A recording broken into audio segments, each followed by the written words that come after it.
Бел штрајк се појавува во фирмите и институциите каде што расте минималната плата, но стагнираат платите на останатите вработени. Овие работници работат, но не го даваат својот максимум. Економскиот експерт Глигор Ивановски вели ваквата состојба креира многу сложени проблеми и е се почеста, бидејќи се случуваат апсурдни примери во кои на ниската плата во една фирма со покачувањето на минималната плата ја надминува пример платата на еден благајник.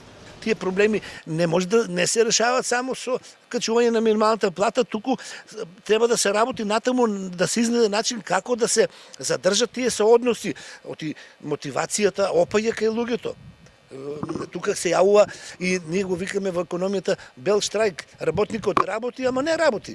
Тој работи формално, не се ангажира доволно, не го дава ефектот што го давал порано или што се очекува од него и на тој начин трпат сите и граѓаните преку несоодветни услуги од институциите кај што се обраќаат во претпријатието опаѓа продуктивноста.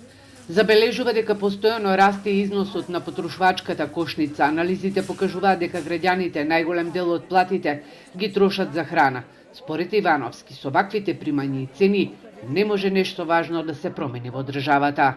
Кај нас со овие ниски примања, можеби 60 до 70% од приходот на едно семејство оди за трошци за исхрана.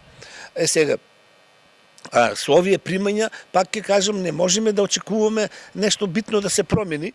Во земјите со поразвиени економии, трошоците за исхрана се помалку од 30% од купните примања. Од реалниот сектор посочуваат дека со растот на минималната плата, приморани се да ја зголемат и платата на останатите работници. Голем дел од фирмите ги зголемиле линеарно платите на вработените, со цел да ги мотивираат своите работници.